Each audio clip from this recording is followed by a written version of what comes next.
Welcome to Shop Talk, everyone. I'm Brandi. And I'm James, and we talk about all things related to cross-cultural workers and mental health. Thanks for joining us, and welcome to Season 4. Todd, Happy New Year, everyone. Happy 2024. Your New Year was great. And we're kicking off our first episode of 2024 with Shonna Ingram. So glad to have you here today, Shonna.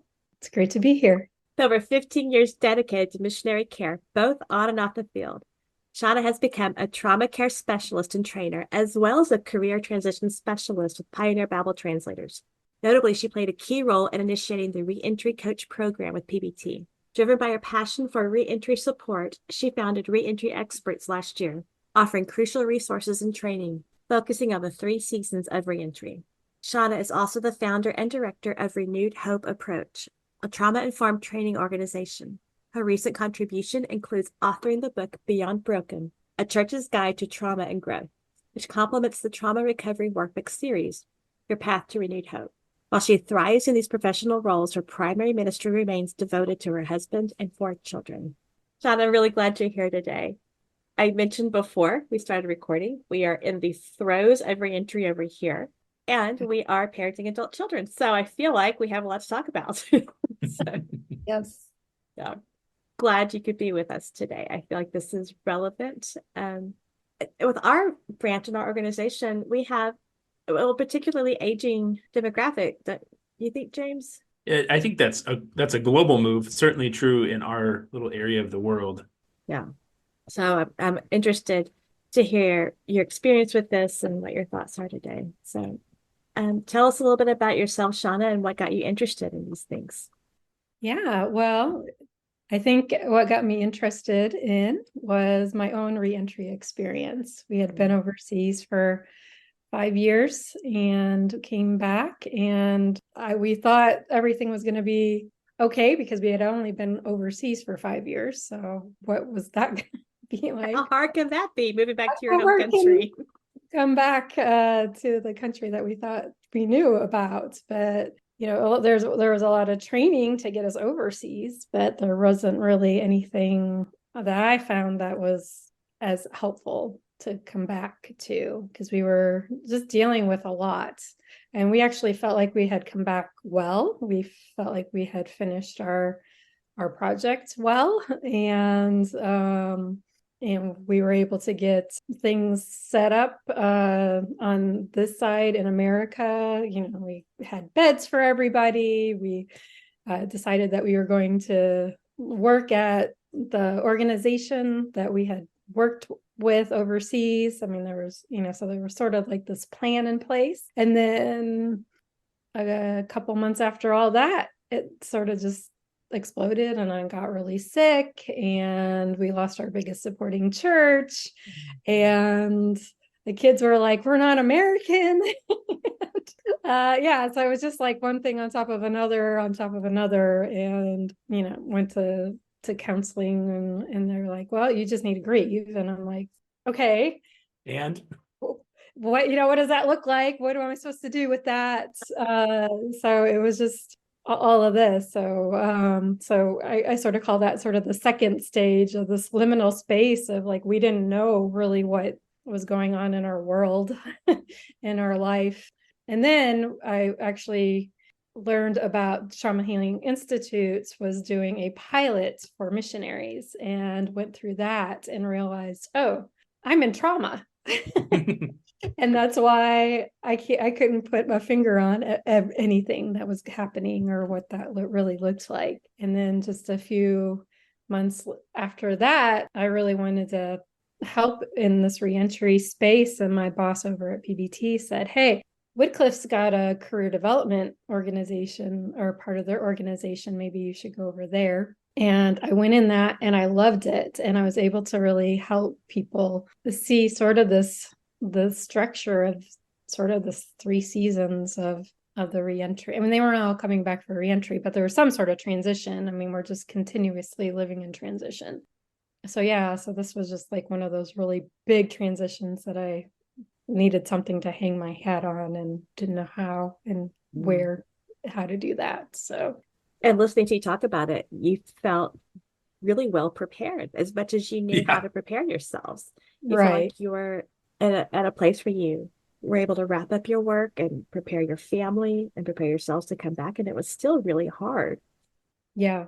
Yeah, we came back again for a few reasons. One was actually financial. One was our oldest was on the autism spectrum, and he was starting high school. So we knew that that was sort of wanted to make sure our family was doing okay. And then our second kid was going to start high school the year after that, and the third one after that. So yeah, it just seemed like it was sort of a natural, okay, this would be a good time to come back. I also think there's a sense when you're not leaving because of burnout and being fried and trauma experiences, there's also that impacts your expectations a lot of what it's Yeah. going to be like.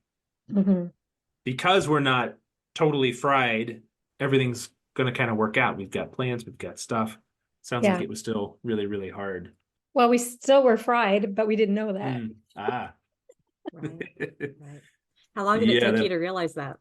Uh, Probably, I don't even remember now, right? So it's all sort of together. Maybe 6 months to a year. In like, why am I not feeling better? Why am I not feeling settled? Yeah, it's like, okay, there's something not right here through all that. So how did you what led from your experience and now getting this position in care and development to creating some of your own resources and writing a book, and what was that journey like? long. And yeah, so it started where I would have people in career development, and I was like, you really need to go work on your trauma before you can work on career.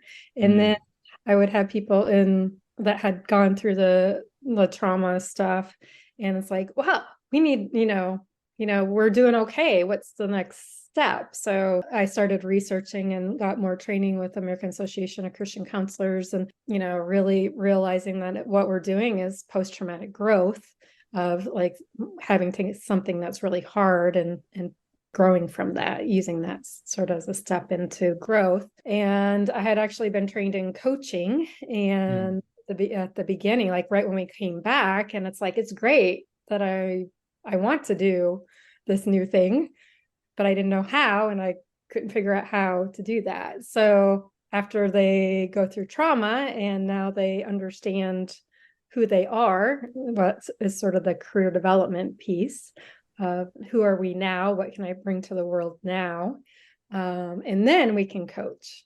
So there was sort of this like these three stages that I was seeing. And right before COVID, like February of 2020, my husband was very kind and said, well, just go to a hotel and write all this out. And so yeah, I've been working on that since, trying to figure it out. And that came up with 3 workbooks of the original Your Path to Renewed Hope, which is, the first one is sort of the trauma work of grief and forgiveness and lamenting and spending time and creating groups in that.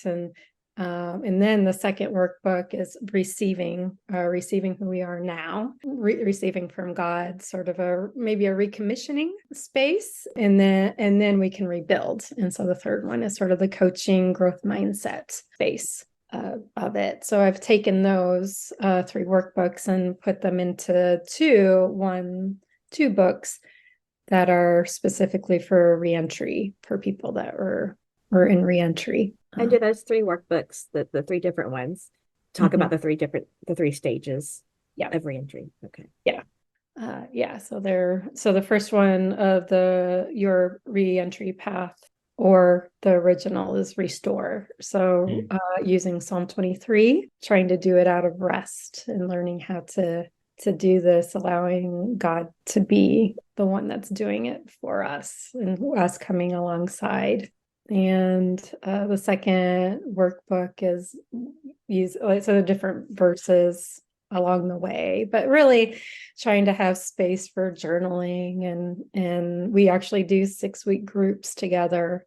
We started that last year, 2023, and we're trying to create more spaces for that, especially in the missionary world. And now I have a couple of people that have been trained in these workbooks, and they're taking because they've gone through the material themselves and have seen the growth that they've received and want to help others, which is sort of part of trauma recovery, is going out and serving others. So the first one, is the restore. So we're really working towards that. And then the second one is receive. And in the reentry book, it's receive and rebuild in the same workbook. So we called that one rebuild. So yeah. Right. Sounds like a really good kind of trauma-informed approach, because you just can't move on when you're still in a hyper-aroused state. So it is about being able to turn that vigilance down and being able to rest, and allows you the ability to even think about re-engaging in a healthy way. Yeah, I hope so. I wonder, Shonna, when you're talking about reentry versus retirement, do you see differences in how people return back to their home countries, and maybe if they would approach these three stages differently, or is it about the same? Yeah, I think it's different for different people of why you come back. There's sort of the reasons we come back, the expectations, as we were talking about a little bit earlier, of why we came back. Did we finish well? Did we not finish well? Do we know what the next season's going to hold? Do we not know? That can be for retirement or reentry. Some people come back for reentry because their organizations ask them to come and take an administrative role. Sometimes people come back because health issues, either for themselves, for their kids is a big one, or even their parents. So there's that. Retirement can also, play a part in that. So I think it's like one form of reentry. And then there's the unexpected ones, which we saw a lot of the COVID. We still have people that are still trying to figure out. There's visa issues. We thought we were coming back on home assignment, but really we're back for good, or we can't go back to that country. Where do we go next? What's next? I've seen that with people dealing with civil unrest and those sorts of things, where it's more obvious, like, oh, certainly we can't go back. But then COVID threw a wrench into that. Where it's like, Right. how does this upset things so much? And, we think we're just coming over to reset until things settle down. And really, the world has changed, and people are trying to readjust to that. Yeah. Figuring out the new normal, whatever that is. There's also so many opportunities for shame to be involved in that story of leaving and arriving. Yes. Did I do enough? Was I successful? Was I a failure? I think historically our cross-cultural workers had this sense of, we'll pack our belongings in a coffin and we're just never going to come back. Right. And that's literally what they did. Yes. Yeah. Left without that sense of an end, of a transition towards something else. We wrap so much of our identity in this work. And so when we come home, it's like, what do I do now? What does it mean, what I'm doing or what I'm not doing, compared to when we were overseas? Yep. Identity and relationships, trying to understand relationships. I think when people come back, the biggest thing I hear is like, I can't connect with my church. Well, my husband and I first started talking about reentry a few years ago. I was more resistant. It's like, well, this is this is who we are. This is who we've been for 20 years. I like this. So we're not going to do that. But realizing that, this is an identity thing for me. And that really wasn't a healthy reason for us to stay overseas. And realizing that helped me to let go of that. Helped me to loosen my grip on it. What are some of the things you've noticed that have been particularly challenging for people coming back in that transition towards retirement, or whatever that looks like? I think, we mentioned that a couple of things already. The idea of, if they're coming back for retirement, what does that look like? I mean, that whole word retirement has maybe even changed, at least in America. Like, I think people are calling it our third act instead. And so coming up with maybe a new way of looking, of at retirement. Like, do we ever retire from ministry? We might just do something different in that space. I think one of the biggest issues I've seen in working with people in retirement is the financial space of, like, they didn't save enough money to retire, and now they're back and their churches are trying to decide if they're going to continue to support them for the rest of their lives. I think that's definitely been one of the bigger struggles that I've seen with people that are wanting to retire. Are they going to stay with their organization? Are they going to support, go work for one of their supporting churches? I've seen that. I've seen people just volunteer. I think the loss of identity and the loss of relationships are the bigger areas that most people are figuring out. They come back to take care of grandchildren. I think to have being more of a mentor is a great word that the older generation that I guess I'm entering into of just really wanting to be there and helping the younger generation, either in missions or outside of missions. You mentioned earlier, Shonna, that so much work and so much preparation is involved in going overseas and going to the field. What would you like to see change about helping people prepare for reentry in retirement? What I've seen is that organizations need to understand retirement, that people in retirement are a great resource. They can use them well. I think the same with churches. My father-in-law is a pastor, and he was in ministry for 42 years, took a couple years off, and then has actually started at a new church at the age of 75. Small church, but still knowing that this idea of ministry is just really important to him. So I think that's the same with using the older generation as a resource. If they're not burned out too much and they still are hope, have a sense of hope. I think that would be something that would be helpful for everyone that's involved. I was leading a process time for one of our units, and I asked the question, "Why are you here?" And one of our older members said something that just really stood out to me. It was that because I still have something to give. Yeah. And I think it's important both for the people who are entering that transition retirement stage to be able to release some things to other people, to younger people, to new ideas. Yeah. But I also think there's opportunities for organizations to be able to think through how can we actually utilize the wisdom and experience of people, and for those to mesh in the middle somehow. But it really does, I think, require some proactive thinking and strategic thinking about what that looks like for both people who are transitioning and for organizations. And then, of course, it's different in different countries and cultural context, where sometimes there's more firm rules about retirement and ages and what that looks like.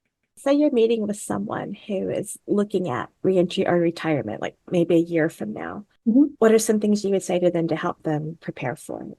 I think something that James just mentioned was really helpful, of like, how are we going to end this well, and what does that might look like giving over your position to somebody else, to the younger, either that being nationals or being people within your organization. So I think that starts, I would say, go those that are part of SIL. There's a career development group at Woodcliff. You can contact them, but we talk about our values, we talk about our personality, we talk about what is it now? It's like doing things that you would have done in college, all those assessments. Doing that in this season to just give them sort of a new purpose statement. We call it in my work a renewed purpose statement. What does that look like? And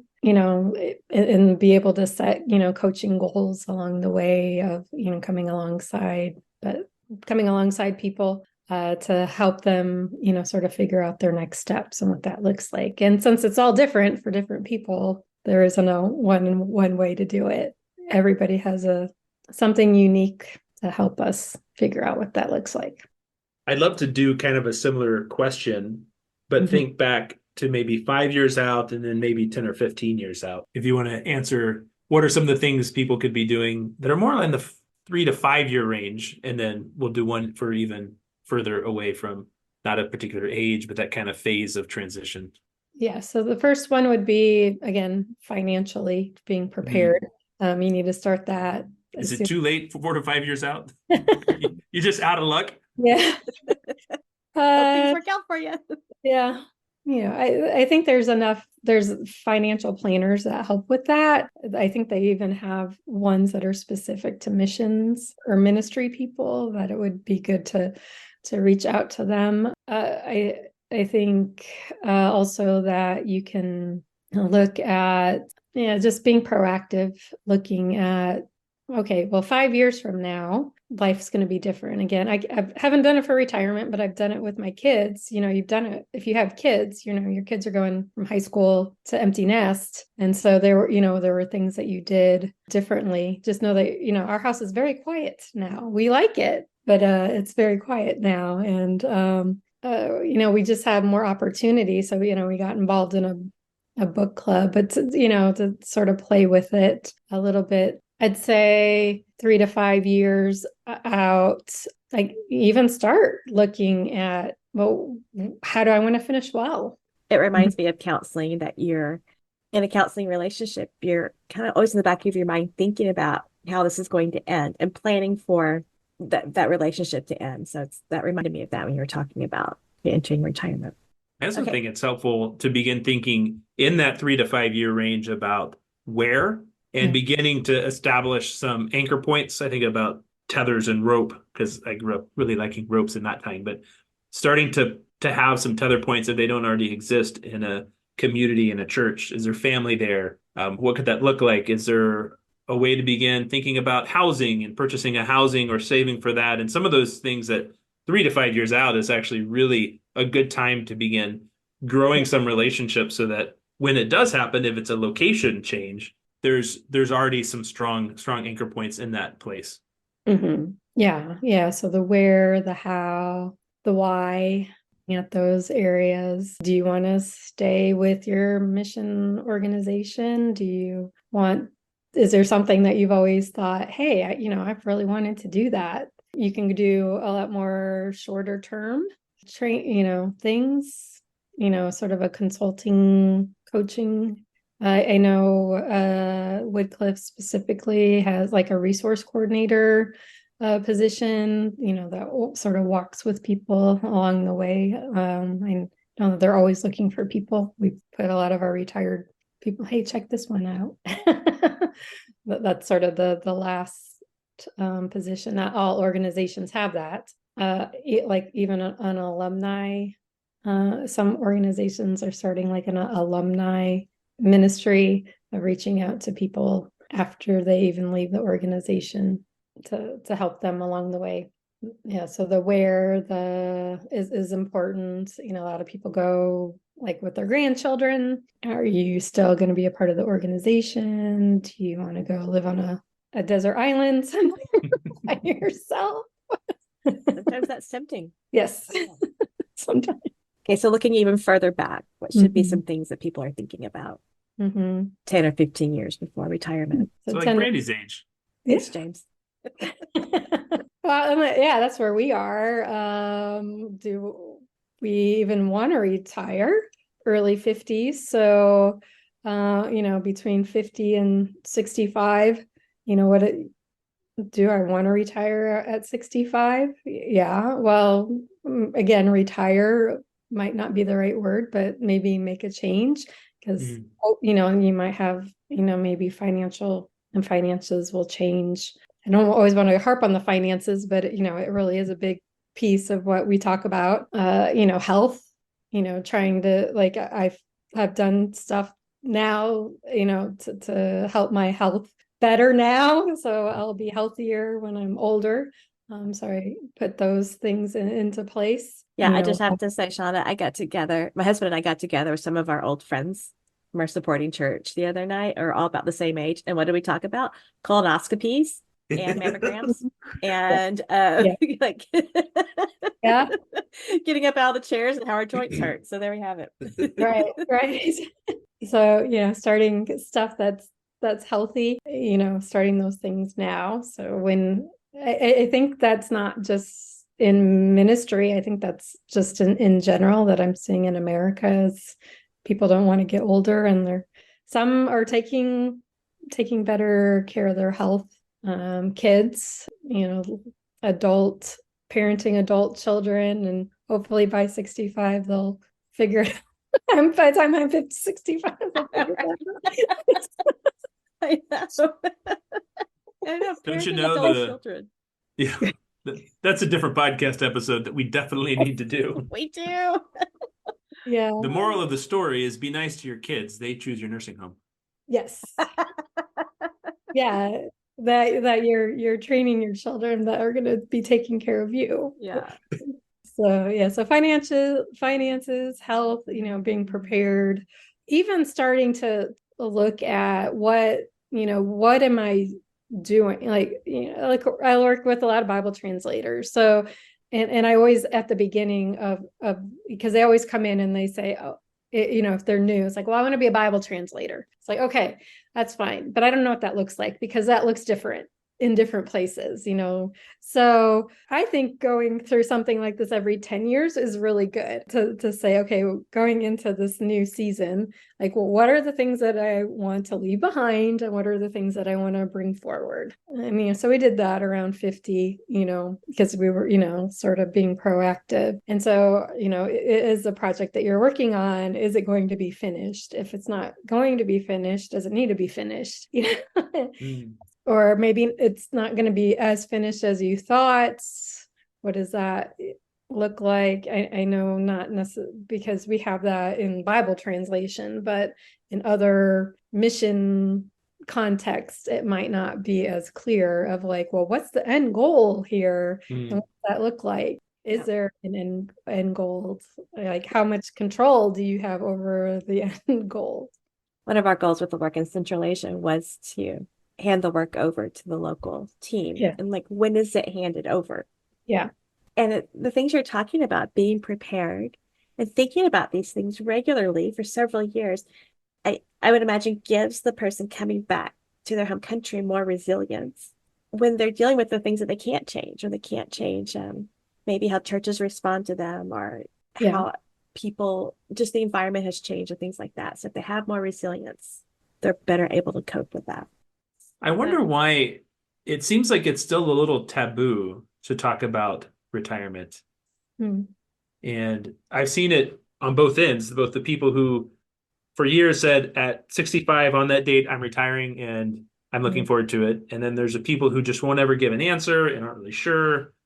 And I wonder why it's a little taboo of a subject. And if there's a way to break down some of those barriers, because everything we've just talked about is being open and looking and talking and thinking and discerning about life stage and what God has for us. So I wonder why you think it's a little taboo, or is it just me? In a sense, people don't like change, and it's a big change, and also see that people feel old. Retirement is like, we're old. Like, I don't feel that old, right? What it looked like when you were younger and how old they seemed. It's like, well, I'm not there. Yeah.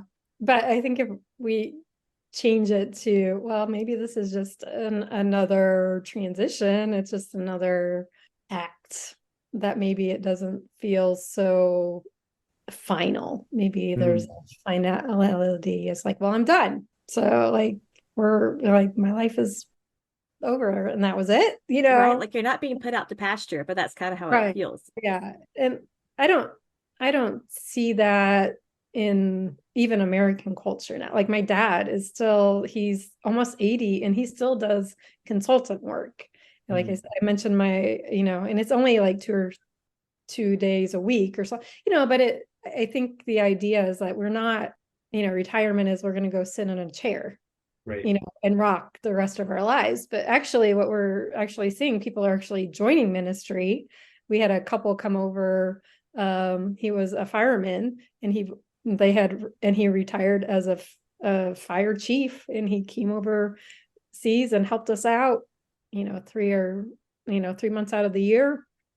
It was perfect for them. So people are actually starting ministry when they retire, because now they have all this time, or they think they have all this time. But what also I'm hearing is I have less time now that I'm retired because I'm doing the stuff that I wanted to do. So I guess maybe it's not becoming as much taboo.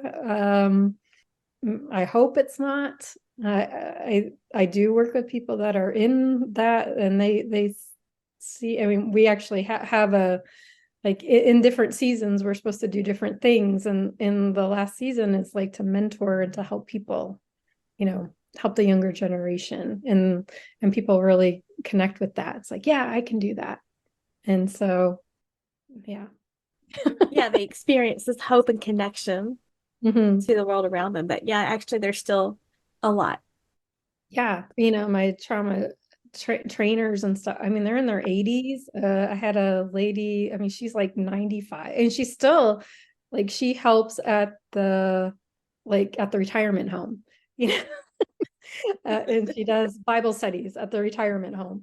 She doesn't live there, but it's we're not done. We're not Right. done. It can be I mean, people are living longer, 30 years.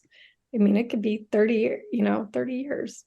My mom does once a week. She does this thing called SNAP, and it's an acronym. I don't remember what it means, but it's like a senior meal where they, Mhm. Yeah. yeah.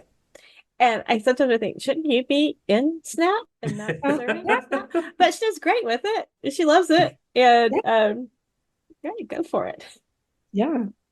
Well, Shauna, what would you like for churches and sending organizations to know about retirement and reentry, Mm-hmm. and how to relate to their people going through these things? Yeah. Well, I think it's a hard transition for the people, as Brandi has mentioned. It's just a hard. There's just a lot of different pieces, and sometimes it's not the retirement or the reentry issue. I actually work with quite a few women that are divorced, and so it was the divorce that brought them back, and so I don't know, it's multi-layered. I think that's a really important thing to know. I think also looking at these 3 seasons of reentry is important, that there is that coming back space of okay, you need beds for everybody, you need a house, you need electricity company. In Texas, we have to choose our electricity company, we have to do our own internet. It's very overwhelming at the beginning. I think the second piece is continue to check on them. If you are a supporting church and you decide that you cannot financially support them anymore, come up with a plan of, well, we'll have to drop a quarter 6 months from now, I'll half a year from now, or something, to talk to them. I think that's probably one of the bigger concerns. I think also that they can be used in maybe a different position. Some people like to preach. I don't. my husband, I brought him back on, so he can. But yeah, just that idea of volunteering, being a part of the church, being a part of the organization, just might look different. That's probably a phrase I use a lot. Mhm. It just will look different, and that's okay. Yeah, I would like to get on my soapbox a little bit about churches continuing Yeah. with those who have retired or are Mhm. reentering life in the States. And I know churches want to be strategic about, how they allocate their money, and I do get that, but I see people sometimes it doesn't feel fair, Mm. when they're dropped in churches, and Yeah. I wish that didn't happen as much. I agree. So, Shonna, you have lots of resources and things that you've written. What do you recommend? How can people get in touch with you? Can you just kind of lay out Mhm. what some of, yeah, what you can offer? Yeah, so we've everything is through my website is shonnaingram.com. And on there we have reentry groups. There we start with 6-week groups. So that's for anybody that's retired or have come back to meet with other people. I think that's one of the spaces that I haven't seen a lot of. Like it isn't necessarily organizational. So anybody from any organization is free that has come back to do that. So the first book is the Restore book, and we walk through that with them. The second, and then if they want to do the rebuild, you can buy the workbooks just on your own and do them on your own if you prefer. Of course, we think it's better to do it in a group. And groups will start again in March because I am headed to Africa for a month in February. But everything's on the website on the dates and how to sign up for the groups and how to pay for the groups. I'm also asking, especially churches, if you don't feel like or in organizations, if you don't feel like you have that capacity to help people through reentry, that we're here and we can help, and that you can send a gift to reentry experts. And we can help them. So that is definitely a space that we're trying to create as well. What about your trauma-informed trainings? Yeah, so I wrote a book, Beyond Broken, A Church's Guide to Trauma and Growth. So in the first part of the book, it's looking really, because a lot of people don't even know what trauma is. It's one of those words out there that, but I really think that the church can help. I think that there are quite a few places that the church can help. One of them is like learning how to listen well instead of giving advice. So we talk about like really what trauma is, sort of where it comes from. We talk about acute trauma, compound trauma, childhood trauma, community trauma. So we talk about all of that, sort of, what you lose, your order, your justice, and your value in trauma, and then how the church can help from a post-traumatic growth. And then again, sort of using the workbooks as something. So if you want to get trained to do those workbooks, we have trainings coming up in March as well through those workbooks, like if you work for a church or another organization. But it's the whole trauma recovery process. So the first, again, workbook is grief. The second workbook is looking at what they can bring now. And the third workbook is sort of a coaching growth. So we train on all three of those areas. So it's the reentry piece for ministry is really a big piece of my heart, and there will be some more blogs with Life Overseas I've written with them, and Upstream Collective is another organization that will have more information about reentry, and a book probably out and through all that. So we'll see. We will. I just don't know when. Nice. What were Yeah, you going to say, thanks. Brandi? No, your website's great. I would encourage our listeners to go to your website. Everything that you mentioned is very easy to access there. Yeah, thank you. I'm working on my PhD, and my focus is on trauma and our cross-cultural workers. So that'll be my dissertation, and kind of in a trauma-informed care realm, but specifically I'll be focusing at growing an emotional intelligence. Perfect. Mm-hmm. Because there's a ton of great stuff out there already in trauma-informed care. So thinking of in particular place of growth in emotional intelligence. Yeah, one of the parts of post-traumatic growth is understanding emotional intelligence. Yep. So I try to start them just to get them to understand the process. And I'm ready. I'll definitely read your dissertation. So. Nobody else will. I like the research of it, actually. So cool. Shonna, thank you for joining us. It's been a really good conversation. And I appreciate your insight and your experience. Yeah, you're welcome.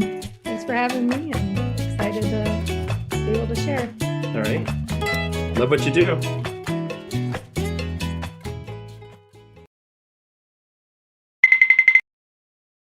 As well as a career transitions.